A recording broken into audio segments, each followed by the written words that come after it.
Hello everyone, ఇవాళ మనతో పాటు ఉన్నారు సీనియర్ జర్నలిస్ట్ భరద్వాజ్ గారు. వారితో మాట్లాడదాం. సార్ నమస్తే. నమస్తే సార్, కొడంగల్లో కలెక్టర్ పై దాడి జరిగింది, రైతుల దాడి.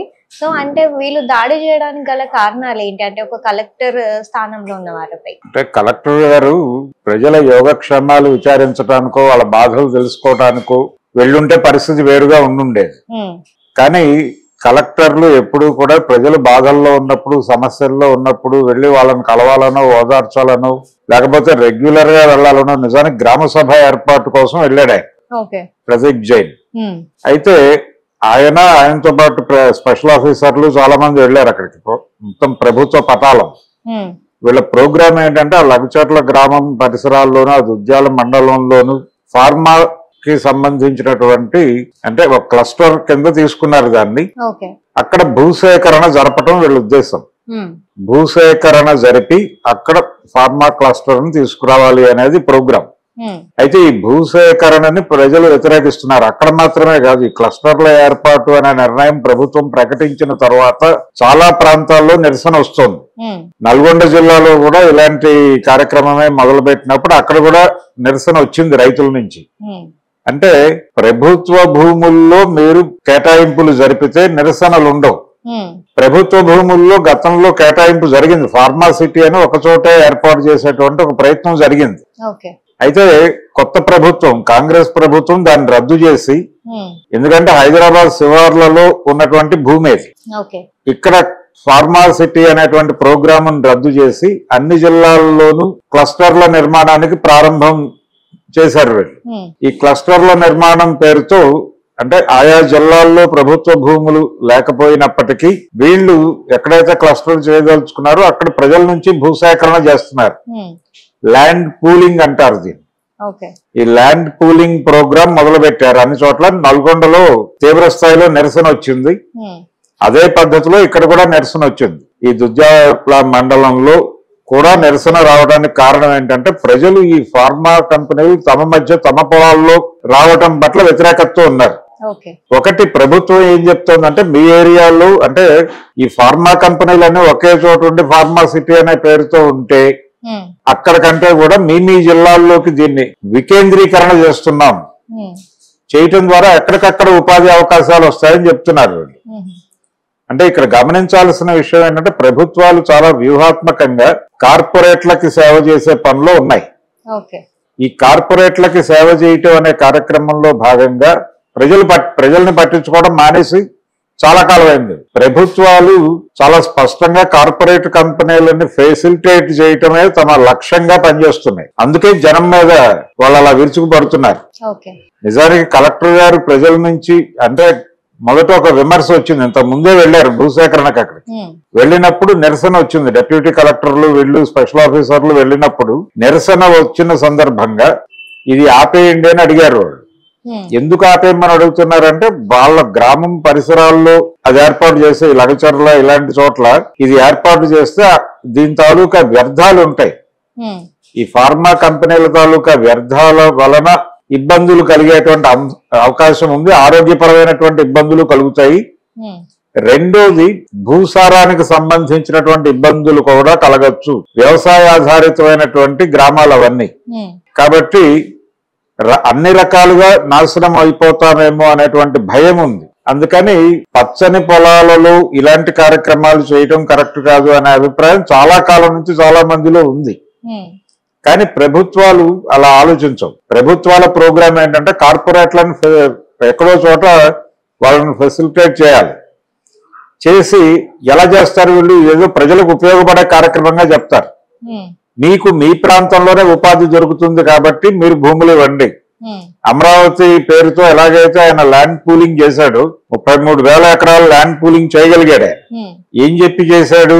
మీ భూములన్నీ కూడా అభివృద్ధిలోకి వస్తాయి, రాజధాని పరివాహక ప్రాంతంలోకి మీ భూములు వస్తాయి, వాటి ధరలు దారుణంగా పెరిగిపోతాయి, మీకు బీభత్సమైన లాభాలు వస్తాయి. ఇవన్నీ చెప్పాడు చంద్రబాబు గారు. చెప్పి వాళ్ళకి కొన్ని భ్రమలు కల్పించగలిగాడు. దాంతో పాటు చాలా ప్రాంతాల్లో భూములు రైతులు సాగులు చేయటం మానేసి చాలా కాలమే. 90% పైన భూములన్నీ కూడా కౌలు రైతులే సాగు చేస్తారు. చేస్తున్నారు అన్ని చోట్ల. అందుకని కౌలు రైతుల దగ్గర నుంచి డబ్బులు రావడం కొంత ఇబ్బందిగా ఉంటుంది కాబట్టి ప్రభుత్వం అయితే జవాబుదారీగా డబ్బులు వేసేస్తుంది అకౌంట్ లో అనే ఉద్దేశంతో ల్యాండ్ లార్డ్స్ ప్రభుత్వానికి భూములు ఇవ్వడానికి చాలా ఉత్సాహంగా ముందుకొచ్చారు. కానీ ఇప్పుడు ఈ ఫార్మా క్లస్టర్ల ఏర్పాటు కోసం వీళ్ళు నల్గొండ జిల్లాలోను ఇప్పుడు ఇక్కడ వికారాబాద్ లోను వీళ్ళు ఎందుకు దెబ్బతిన్నారంటే సాధారణ రైతులు వీళ్ళందరూ వాళ్ళ సాగు చేసుకుంటున్నారు. ఒకటి వాళ్ళు సాగు చేసుకుంటున్నారు, అందుకని వాళ్ళు ఇవ్వడానికి సిద్ధంగా లేరు. రెండోది దీని వలన కాలుష్యం వచ్చేటువంటి ప్రమాదం ఉంది. ఇది ఆరోగ్యాలని ఇబ్బంది పెట్టచ్చు, భూసారాన్ని ఇబ్బంది పెట్టచ్చు. కాబట్టి ఈ తరహా కర్మాగారాలు దీని తాలూకా దీని నుంచి వచ్చే వ్యర్థాలు ఎలాంటి దుష్పరిణామాలు చూపిస్తాయో అనేటువంటి ఆందోళనతో పర్యావరణ పరమైనటువంటి ఆందోళన కూడా కలిసి వాళ్ళందరూ ఎందుకు మా జీవితాల్లో విషం చిమ్మే ప్రయత్నం చేస్తారు అని అడుగుతున్నారు. దీన్ని రాజకీయ కోణంలోకి తీసుకెళ్ళి అంటే మేము ప్రజలకు మేలు చేయడానికి ట్రై చేస్తున్నాం. ఈ ఫార్మాసిటీ ఎందుకు రద్దు చేసి ఉంటారు బేసికల్ గా అంటే హైదరాబాద్ శివార్లలో ఉన్నటువంటి భూముల్ని జాగ్రత్త పెట్టుకుని ఈ ఫార్మా కంపెనీలకు ఆల్రెడీ ఇచ్చినటువంటి ప్రామిసుల మేరకు క్లస్టర్లలోకి వెళ్ళినాయి నడిపించేసి ఆ తర్వాత ఈ ఫార్మాసిటీ పేరుతో ఏదైతే అంటే ప్రభుత్వ భూముల్లోనే డిజైన్ చేశారు అది.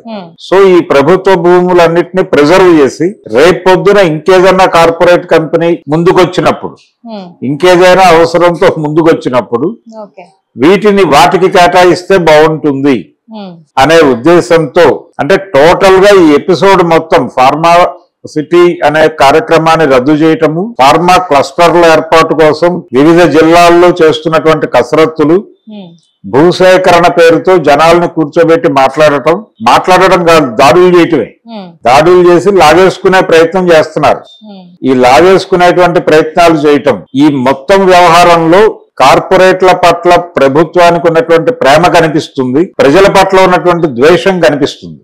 ఈ ద్వేషంతోనే ఈ రకంగా వీళ్ళు బిహేవ్ చేస్తున్నారు, చాలా అగ్రెసివ్ గా వెళ్ళిపోతున్నారు. దీన్ని అడ్డుకోవటానికి ఏం చేయాలో అర్థం కాని రైతులు ఈ రోజు దాడి చేశారు.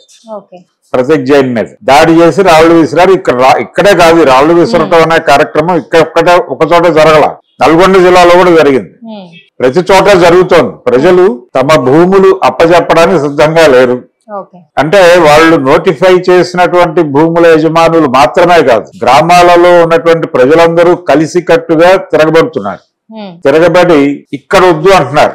ఇక్కడ వద్దు, మీరు ఆల్రెడీ ఫార్మాసిటీ అని కొంత కేటాయింపులు జరిగి ఉన్నాయి కదా, అక్కడ పెట్టేసుకోండి వెళ్ళిపోయి హ్యాపీగా, ఎందుకు మీరు ఊళ్ళ మీద పడి జనాలను హింసిస్తున్నారు అని అడుగుతున్నారు. తమ నిరసనని తెలియజేయడానికి రకరకాల ప్రయత్నాలు చేశారు వాళ్ళు, కానీ వినే పరిస్థితుల్లో ప్రభుత్వ అధికారులు లేరు. ఎందుకు లేరు అంటే వాళ్ళ మీద ఆ ప్రెజర్ ఉంది. పైగా ఇది ఇప్పుడు ఈ రోజు జరిగినటువంటి ఇన్సిడెంట్ కొడంగల్ ఏరియాలో జరిగింది. అది సాక్షాత్తు ముఖ్యమంత్రి గారి సొంత ప్రాంతం, వారి నియోజకవర్గ పరిధిలోకి వచ్చినటువంటి ప్రాంతం. అక్కడి నుంచే మొదలుపెట్టి మొత్తం రాష్ట్రం అంతా ఈ ఫార్మా క్లస్టర్ల నిర్మాణం 2000 ఎకరాలు అలా తీసుకుంటున్నారు. ఈ ప్రాసెస్ లో భాగంగానే రైతుల మీద వాళ్ళు దాష్టీకం చేస్తున్నారు. రైతులేమో నిరసన తెలియజేసి తమ పొలాలు కాపాడుకునే ప్రయత్నం చేస్తున్నారు. క్రమంగా ఈ దేశ ప్రజల్ని కార్పొరేట్ల రథచక్రాల కింద నలిపేయటానికి ప్రభుత్వాలు సంసిద్ధం అయిపోయినాయి అంటానికి. ఇదేదో కాంగ్రెస్ ప్రభుత్వం ఇది భిన్నంగా వ్యవహరిస్తుంది అనుకునే పరిస్థితి ఏమీ లేదు.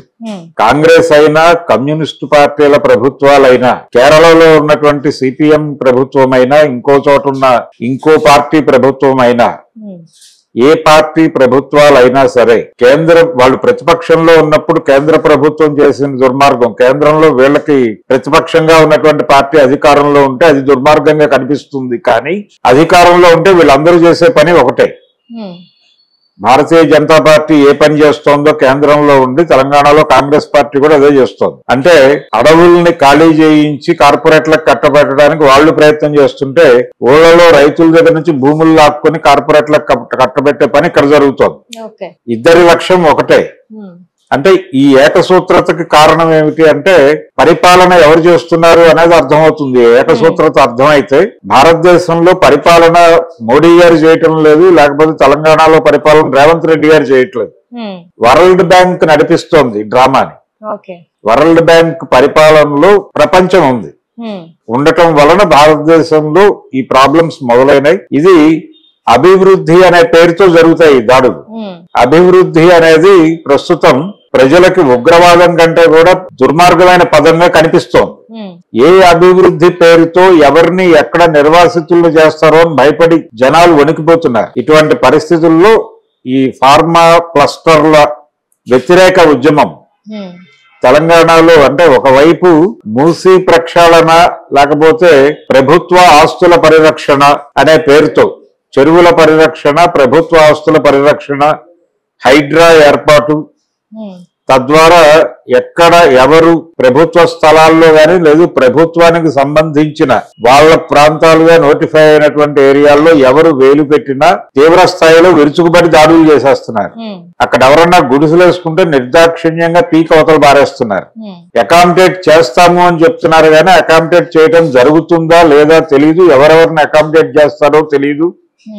ఇలా ఈ ప్రభుత్వ ఆస్తుల పరిరక్షణ హైదరాబాద్ చుట్టుపక్కల పర్టికులర్ గా ఇది చేస్తూ గ్రామీణ ప్రాంతాల్లో భూసేకరణ ద్వారా కొంత భూమిని అదనంగా సంపాదించుకుని తాము హామీలు ఇచ్చినటువంటి కార్పొరేట్ కంపెనీలను ఫెసిలిటేట్ చేసే పనులు ప్రభుత్వం రైతులను వేధించేటువంటి కార్యక్రమం నిర్వహిస్తోంది విజయవంతంగా. దీనికి వ్యతిరేకంగా రైతు సంఘాలు నిలబడాల్సినటువంటి అవసరం ఉంది. ఇది ఖచ్చితంగా ప్రజల మీద రైతుల మీద చేస్తున్న దాడే. ఎన్ని కబుర్లు చెప్పినా మీ ప్రాంతంలో ఒక ఫార్మా కంపెనీ వస్తే మీకు ఉద్యోగాలు వస్తాయి అని చెప్పడం ఎక్కడెక్కడ ఇంతకు ముందు కూడా చాలా చోట్ల ఇలాంటి కంపెనీలు వచ్చాయి. ఇప్పుడు నల్గొండ జిల్లా జనాలు గొడవ అదే. గతంలో కూడా ఇక్కడికి కంపెనీలు వచ్చినాయి కానీ లోకల్స్ కి ఇచ్చినటువంటి ఉద్యోగాలు పరిస్థితి ఏమిటి అంటే వాచ్మెన్లు గాని ఇలా వాడేసుకుంటున్నారు తప్ప ఇక్కడ ట్రైన్డ్ పీపుల్ దొరకరు వాళ్ళకి. ఈ ఫార్మా కంపెనీల్లో పని చేయడానికి సంబంధించి అంటే లోయర్ లెవెల్లో లోకల్ లేబర్ ని వాడతారు తప్ప పై స్థాయిలో ఉద్యోగాలన్నీ కూడా బయట వాళ్ళకే ఇస్తారు వాళ్ళు. అంటే ఈ ఫార్మా క్లస్టర్ల ఏర్పాటు దగ్గర లోకల్ పీపుల్ ని ఎడ్యుకేట్ చేసి వాళ్ళని ఉపాధి వైపు నడిపించేటువంటి సాంకేతిక విద్యను వాళ్ళకి నేర్పేటువంటి ఏర్పాట్లు ఏవి ప్రభుత్వం చేయదు. అసలు వాళ్ళకి ఆ దృష్టి లేదు. ఆ దృష్టి ఉండి చేసేవాడు వేరేగా చేస్తాడు. ముందు ప్రతి ప్రాంతంలోనూ అక్కడికక్కడ విద్య అంటే ఆ ఏరియాని ఏ పథకం ద్వారా అభివృద్ధి చేయాలనుకుంటున్నారో దానికి కావాల్సిన ఇన్ఫ్రాస్ట్రక్చర్, ఇంటలెక్చువల్ ఇన్ఫ్రాస్ట్రక్చర్ ఏర్పాటుకి అక్కడ ఒక విద్యా సంస్థను ఏర్పాటు చేయటం కూడా జరగాలి.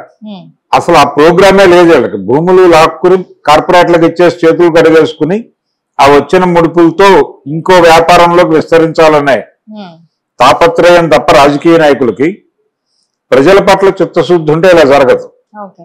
రేపు పొద్దున ప్రతి క్లస్టర్ లోనూ వచ్చేటువంటి ఫార్మా కంపెనీలలో స్థానికులకు ఉద్యోగాలు వస్తాయి అనే మాటలో పూర్తి అబద్ధం ఉంది.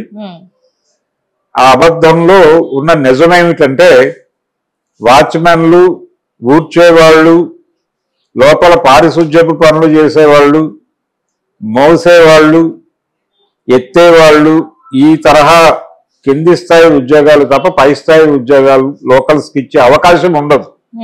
దీన్ని గుర్తించాలి. దీన్ని గుర్తించి ఈ రకమైనటువంటి ఏర్పాట్లు ఎక్కడున్నాయో అక్కడ పెట్టుకోండి మీరు కంపెనీలు.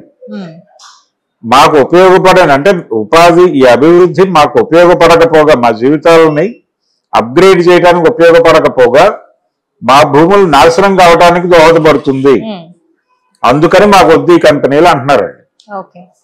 అందుకని గొడవ జరుగుతుంది. అందుకని కలెక్టర్ మీద దాడి చేశారు తప్ప ప్రభుత్వం మీద వ్యతిరేకతో మరొకటో కాదు ఇది. కానీ వాళ్ళ మీద కేసులు పెడతారు. రాజద్రోహాలు, దేశద్రోహాలు పెట్టేసినా తప్పులేదు రైతుల మీద. అందుకనే చాలా కాలం క్రితం ఒక కవి గారు అన్నాడు, అంటే ఈ ఆందోళన చేస్తున్న రైతుల్ని అణగదొక్కటం కోసం